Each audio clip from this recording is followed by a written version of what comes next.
everyone, it's Carla. I'm back with another thrifty haul. I hope you're all doing well. I am filming this the week of the solar eclipse, and I thought I would share this first. I didn't recently thrift this. It's been a while ago, and I've showed one of these already. They're called flongs, F-L-O-N-G, and they were used in the printing industry. They're kind of like a mold. And I realized that I had one that had an article about another eclipse. This is from the Des Moines Register. It was in August of 1932, and they've reprinted an article from the Baltimore Sun talking about an eclipse that is going to occur and be seen in Upper New England. Now this is so dirty looking because it would have been inked and put on a printing plate, but you can see the article when the sun is blotted out. And they've got an illustration there of how the moon is going to blot out the sun. So I just thought I would share that. I thought that was kind of fun. Same old things get covered in the news, right? These just are quite a few years apart. So let me move that and then bring out the finds. And this is a collective haul.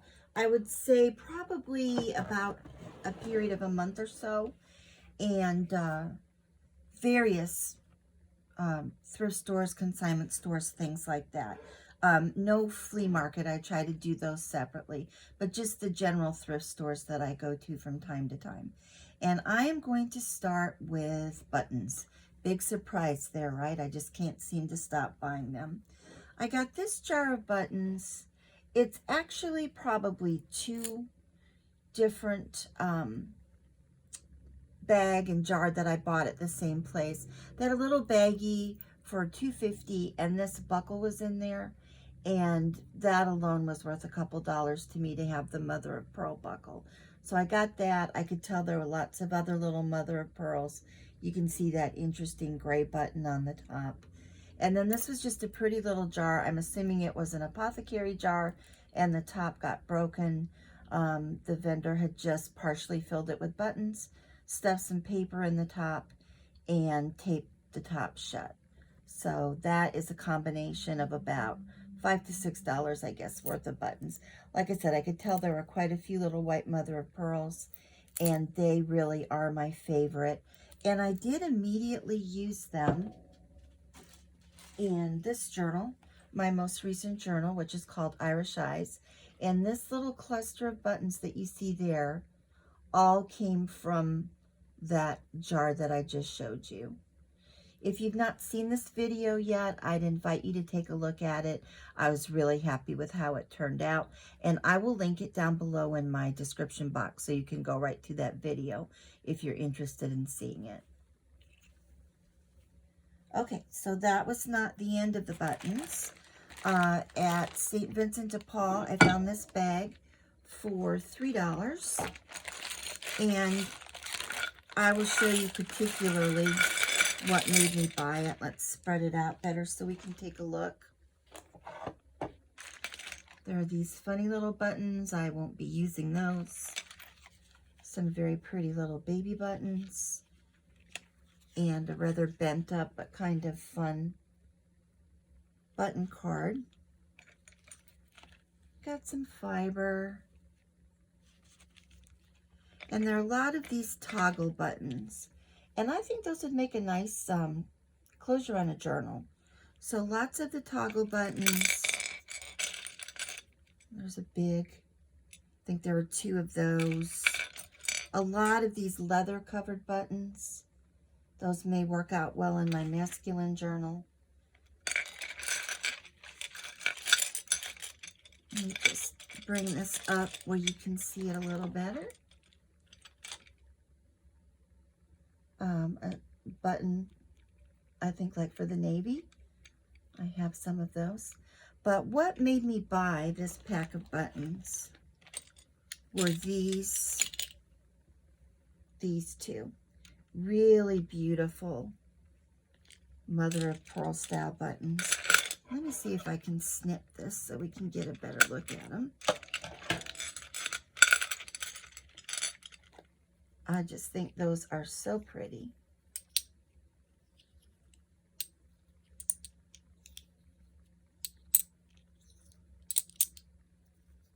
Nice big buttons.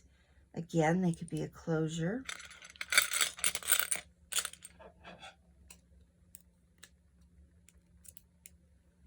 Maybe harder to get these smaller ones apart.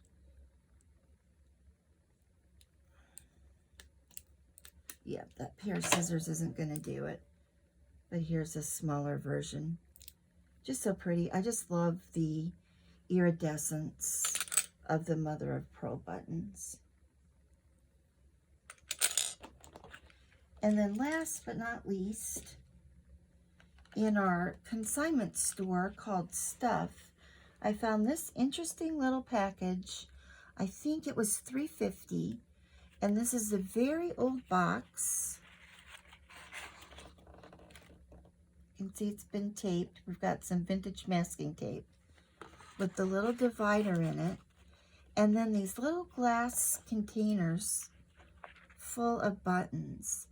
I'm not sure what these little glass containers are. They remind me of Victorian era salt cellars, where it was a little individual pot that they would put by the plate with salt in it so you could add salt to your food.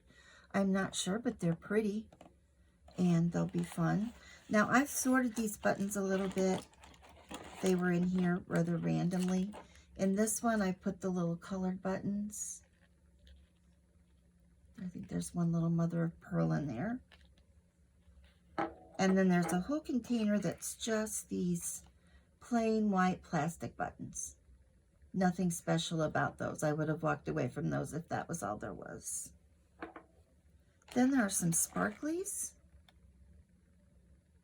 Those are kind of pretty little floral sparkle buttons.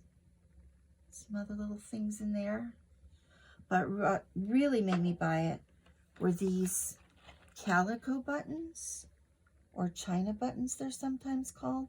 I love the little prints on them. I have some reproduction that are not made of China, but I think these may actually be old.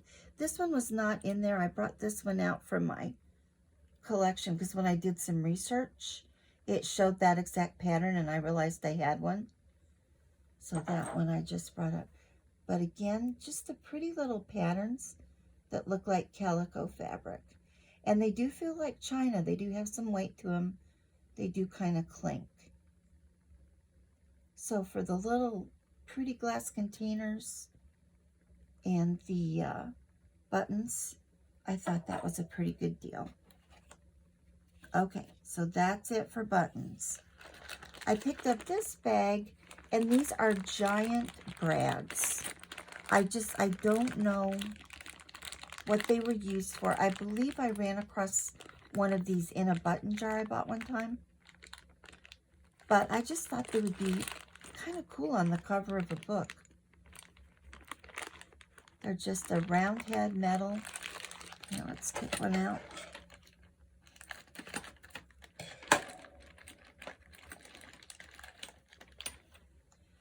I don't know what their original purpose would have been. I can't imagine upholstery with the brads, but I don't know, maybe. So anyway, I have a whole bag of those. Like I said, I thought they might be good on a book cover. I picked up this little package of little stencils, alphabet stencils, you can see for $1. I thought I would play with these and either try to sand off the paint or add alcohol ink. I think especially this kind of greenish color could look good with maybe some alcohol inks on it. So I thought I would play around with altering those a little bit so they look more vintage. I picked up these little rolls of fringe. I thought they might be fun to have. You can see they were $2.99 on clearance somewhere. There was no thrift store price on them, so I took them up to the register and she said 10 cents. And I said, okay, perfect. So I got those. And what made me think I might want those in my stash is, again, back to this journal. I have a page here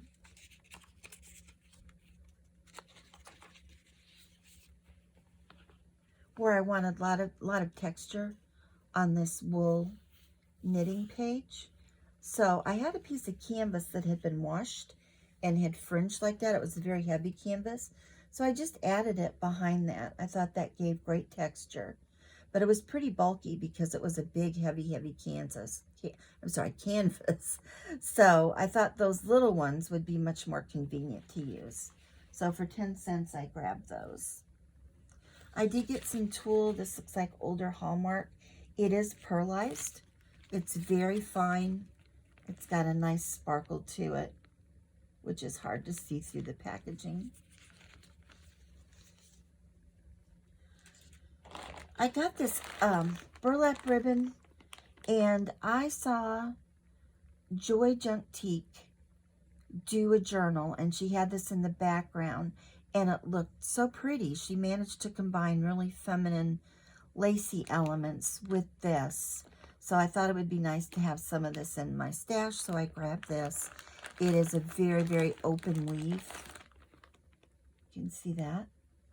So I think that will be interesting to use for layering. I picked up 2 little vintage measuring tapes. This one is more of a paper. It's got a yellow side and a blue side. I like that a lot. This will be great to cut up and use in a journal. And then this is the more, I don't know what they make it out of, but it kind of feels leatherish. It's not, but it's a more plastic one, vintage one with the actual metal. And again, I generally buy these to cut up and use in a project. Move this just a little bit this way. Oh, I did pick up a rubber stamp. Let me get it out of the bag here.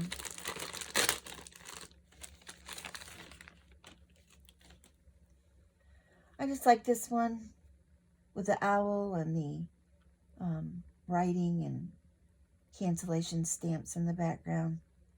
Could be good for a bird journal, Halloween, various things. I did find one vintage pattern. It's in rather rough shape. This one was from Canada. It's called Advance. I did like the women. Unfortunately, we've got glue residue. I really wish that the thrift stores would realize that people use the front of these old vintage patterns and they would not put their price stamps right on the front graphics. It does still have pattern paper in it.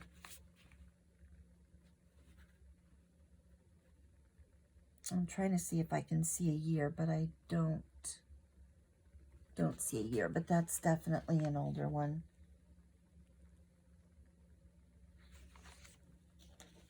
I believe that was $1. I found 3 really pretty postcards. I love the background on this one of the box of flowers. Almost looks like wallpaper. This one for Thanksgiving. And then this older one that's embossed and gilded a little bit.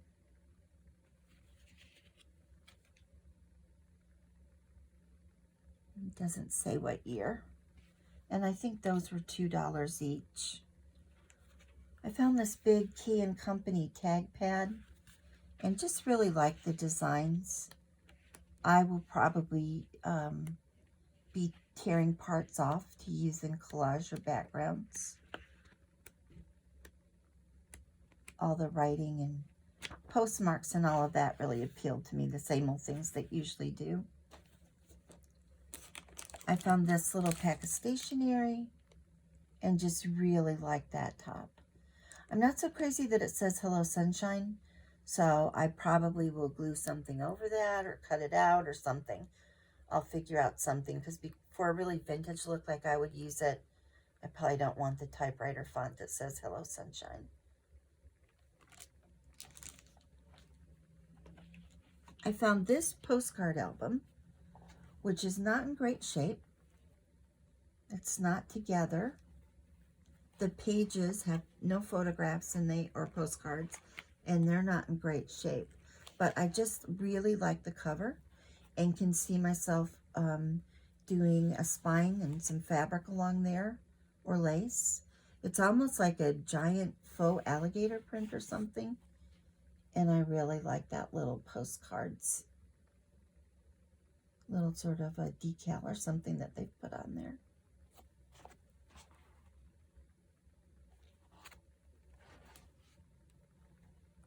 And then last, I picked up a couple of paper pads that are Denizen. I don't know that they're really old, but I've just never seen any like this. This one has the pink lines. And they have just sort of a speckly look when you see them up close. And this one is more of a gray. But can you see that? They're very speckled. So I thought those would be interesting pages. So that is it for my collective thrift haul. I think I found some good things, and I hope you enjoyed it. If you enjoy thrift hauls, I hope you'll give me a like and consider subscribing. I'd love to have you back again, and I will see you with the next haul. Bye.